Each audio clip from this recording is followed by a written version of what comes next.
Hi, everyone. Jim Wrinn here. I'm editor of Trains Magazine, and I have been a diehard steam locomotive fan ever since I was a kid.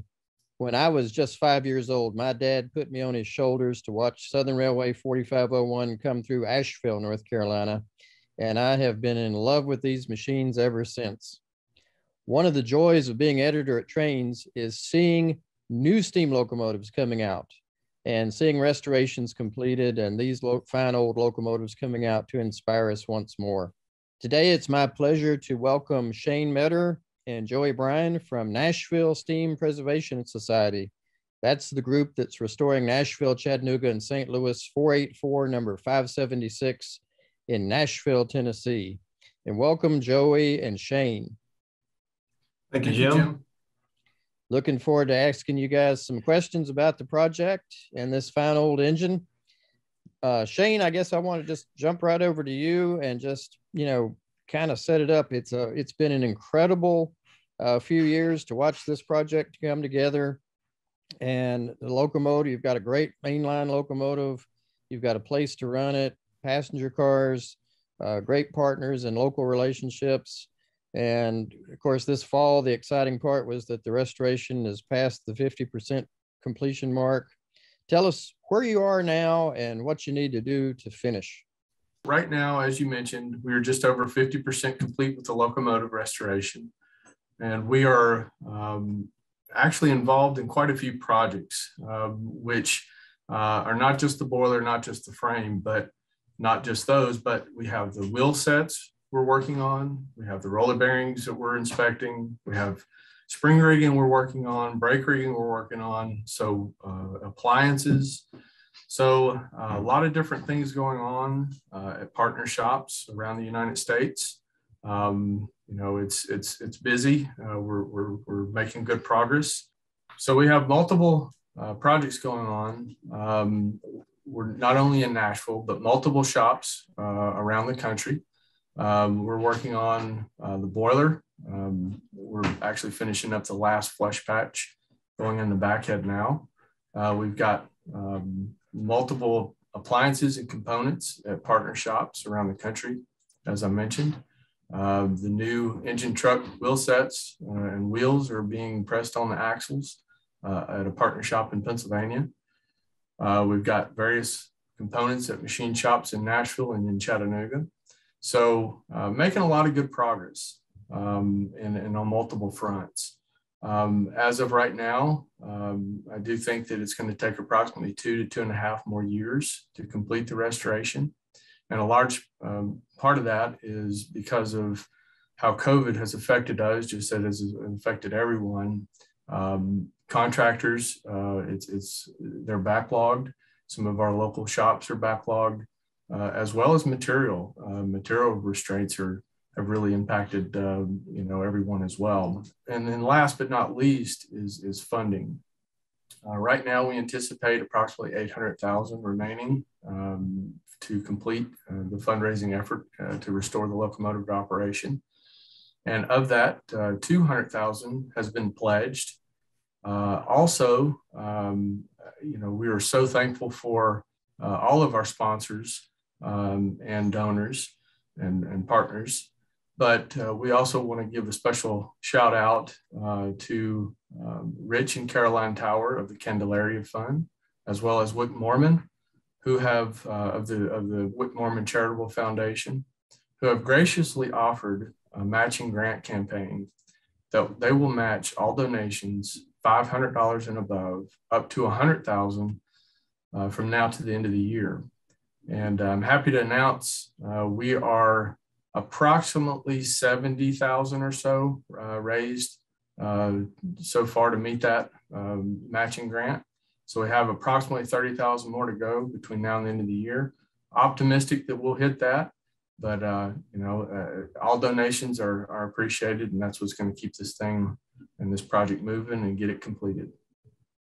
Shane, the 576 is a really unusual bird for the Southeast. There weren't a whole lot of modern locomotives, and that's one of the things that excites me about it, is it's one of the few Southeastern big engines and late engines that are still around. But What excites you about this particular engine? Well, for me, this is sort of the locomotive that I remembered seeing as a young age, even though it was stuffed and mounted, so to speak, in a park. It was just something that was the first locomotive I recall, because I'm from Nashville originally, that I was just awestruck over.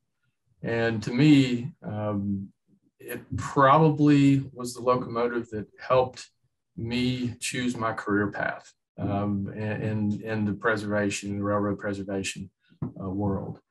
You know, all those years, you know, growing and looking at it and dreaming of what it would be like to see the thing operate once again, and not just for me, but for the countless number of others who had the same desire as I did.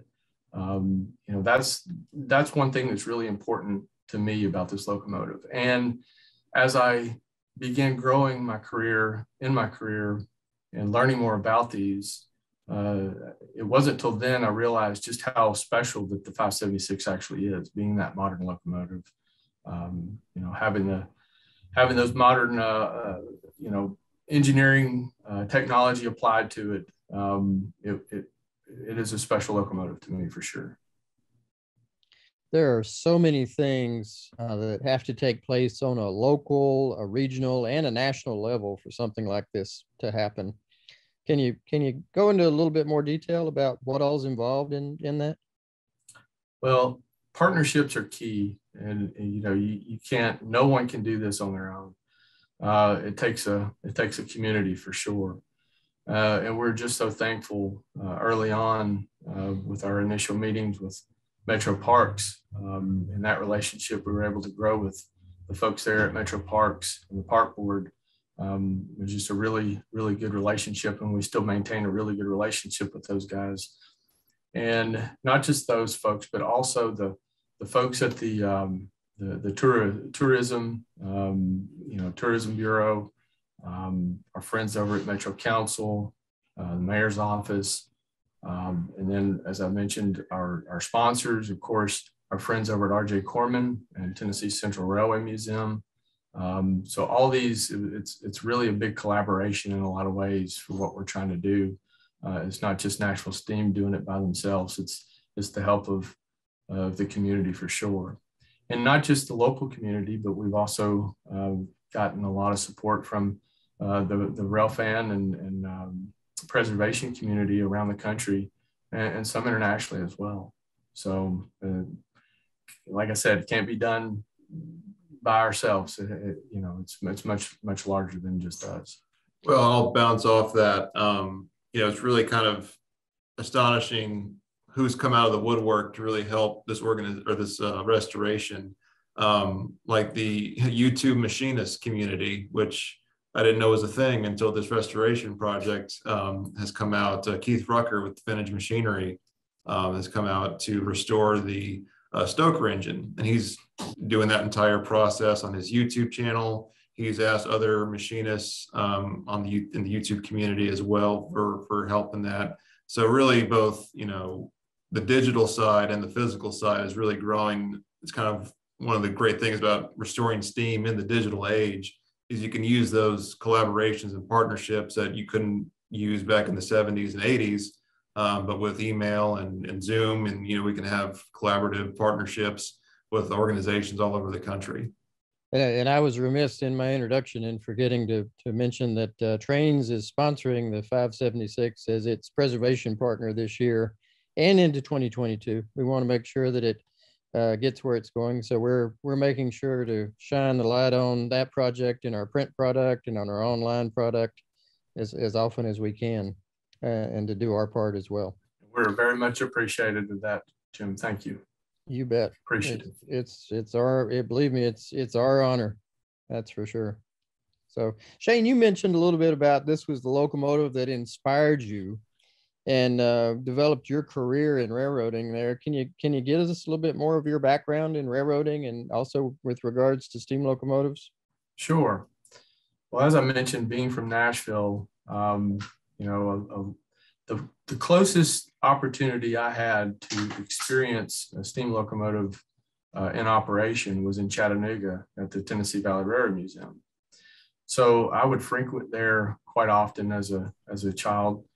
And then as I became old enough to begin volunteering with them, I did so. And before I knew it, I was a summer fireman through high school on their Missionary Ridge local here in Chattanooga. So, that kind of kicked it off for me, and it really installed and instilled the bug, I guess I would say. It's something that once you get in your blood, you can't get it out. So fast forward, once I graduated high school, I actually went to work for the Tennessee Valley Railroad Museum full-time, as well as attended college. I did that for a year and took a brief hiatus. I was in the military, joined the Navy, and then came home, went back to work for the Tennessee Valley Railroad Museum. And then shortly after, I was hired on with Norfolk Southern while maintaining a part-time employment with the Tennessee Valley Railroad Museum. So at that time, they were working on a Project 630, Southern Railway 630. And it was a project in the back of the shop. There was only a handful of folks working on it. And it had really slowed down quite a bit. So that was one of the tasks that I had on my part-time duties at TVRM, was to push forward on the 630 project, which Al Phillips and I did for probably 4 or 5 years, I guess. Well, in 2010, Wick Morman, who was then CEO of Norfolk Southern, announced the 21st Century STEAM program. And Wick and Norfolk Southern graciously offered me a leave of absence to where I could go over to the Railroad Museum essentially for a term of 3 years and complete the restoration of 630, but then also the restoration of 4501 as well. So that's kind of my background, was, really where I learned a lot of the really heavy repairs were in those 2 locomotive projects, which we successfully completed, and they've now been running, goodness, I guess 630 has been running now for over 10 years and 4501 now for 6. But like I said, learned a lot on those restorations. Shane, to be a young guy, you've got a lot of experience, and I'm glad of it. I still refer to you as the Bill Purdy of our era. Well, thank you. Hey, I want to throw a question out to both you and Joey here now. Why, people look at locomotives in the park, and then they look at these steam locomotive restorations, and they're difficult, sometimes to get them out of their display locations. Like 576 was in the middle of a city park. And I remember that day very well a few years ago where it took to the streets, went right down the middle of the street in Nashville to get to the railhead. And then, of course, they're expensive, time consuming, and a lot of effort, a lot of knuckles that get broken, and a lot of money that's raised. But why is it important to take out a locomotive like this one and restore it, put it back into operation? I could take that one, Shane, if you want me to. We start off with. So we kind of like to say the stars aligned in the case of 576. One of the major catalysts for this whole thing was several years ago, Metro Parks released a master plan for the future of Centennial Park. And that's where 576 called home for 60 odd years. And part of that master plan was to relocate the locomotive to a different corner of the park. Now, where it was, or it made sense back in the day, because you could still see the NC and St. L locomotive shops just right next to the park. But since those have been torn down, and new office buildings constructed, you kind of lost that story, that connection with why the locomotive was even there to begin with. So a group of like-minded individuals led by Shane kind of got together to ensure that the locomotive was cared for and kind of give it a different option, because, with the relocation, it could have just gone to the lowest bidder and then the thing flip on its side, and Metro kind of just throws up their hand, say, well, I think we're done with it. But we gave them an option, say, look, we'll come in, we'll raise money, we'll relocate the locomotive, and we'll turn it into a tourism draw for Nashville and Music City.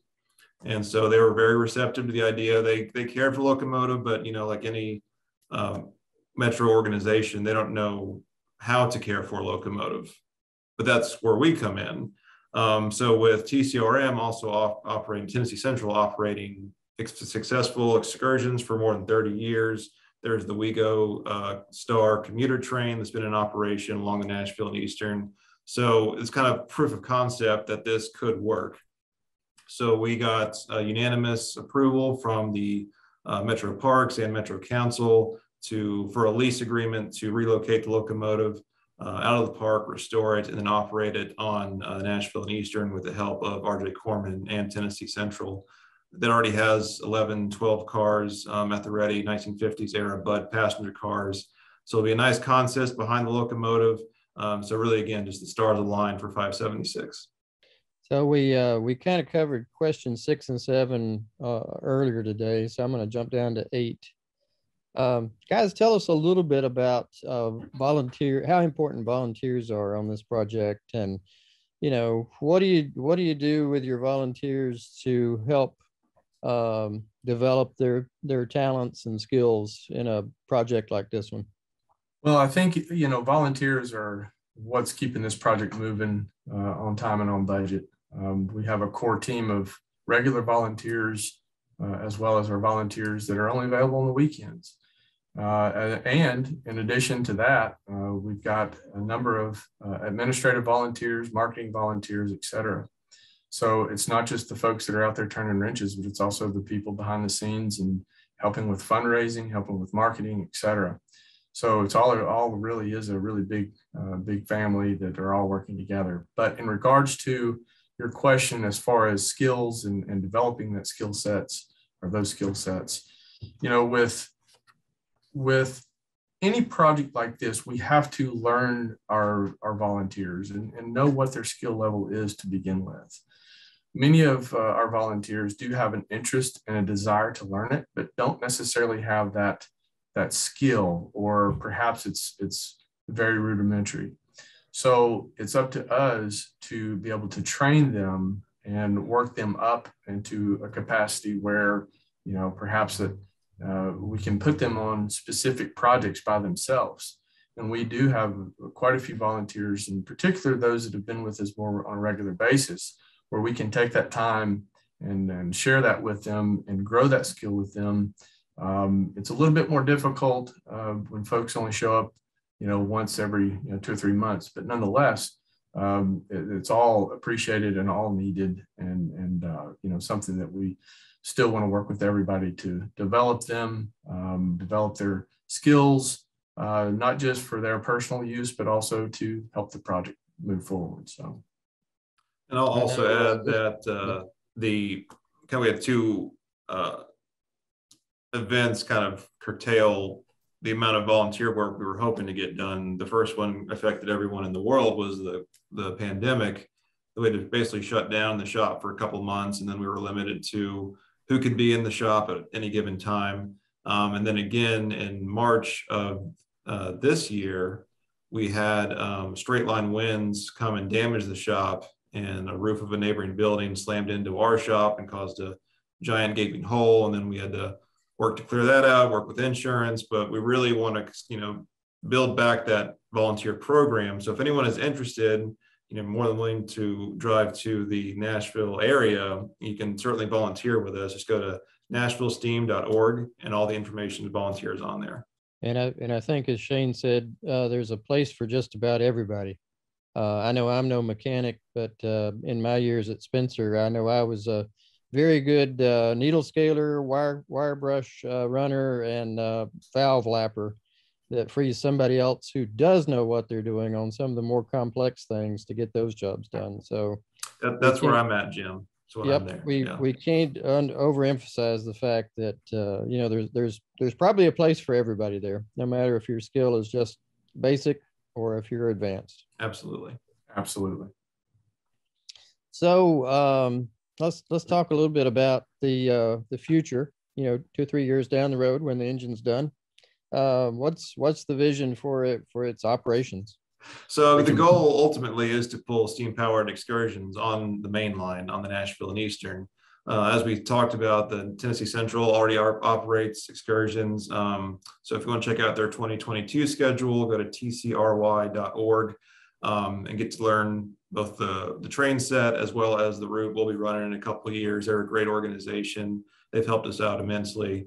But it's, again, just kind of taking what they've kind of started and built, and then kind of just complementing that with the addition of a steam locomotive, one that you wouldn't normally find or even really know about, because you know, everyone knows about the Norfolk and Western Jays, the New York Central Hudsons, but no one really knows about both the Nashville, Chattanooga, and St. Louis, or the J3 class. So it's really a golden opportunity to bring both the railroad and the steam locomotive to the forefront and give it the attention it never really got, even back in the 40s when it was first built. And lastly, when you've got the 576 there in front of the people, what do you hope they'll get from the experience? What do you hope they'll take away from seeing that engine live in steam and running? Well, one of the things that I always, you know, remember when we were still working on it in the park, you know, someone would walk up and ask what we're doing. Or say we're restoring this locomotive to run again, and they would just go, "This," and it was just that kind of like, "No, you'll never." And it's I think partly personally to be like, "Yeah, we're gonna do it," and yeah, we did it. But at the same time, for that disbelief to continue, that something that's been out of service for so long can be brought back to life. And we've seen time and time again with, you know, the big boy a few years ago, and now 1309 operating with Western Maryland. And that's what brings out the crowds. It's these stories of, you know, bringing back the dead, essentially, back to life. Yeah. And, you know, something, you know, that one of the goals of the project is education, of course. And it's not just with the volunteer skill sets and building that, developing those, but it's you know, there's so many other opportunities with a project like this. You have engineering, there's quite a number of you know, mathematics, geometry, science, goodness, you name it, you could just about make you know, just about anything applicable to a project like this. So we really are, something else we'd love for folks to take away is, you know, something they can learn. They can put something into a practical perspective with this project and with subcomponents of it. So there's that, combined with the experience, combined with telling the history of not just our region and the railroad, but also the people of the NC and St. L, and telling that story as well, because I think that's very important to understand where these folks were and what they had to work with, and what was a normal part of their life back in 1940. Well, not only that, I mean, it's, you know, the people of the NC and St. L, but also how 576 fits in with the culture of Nashville.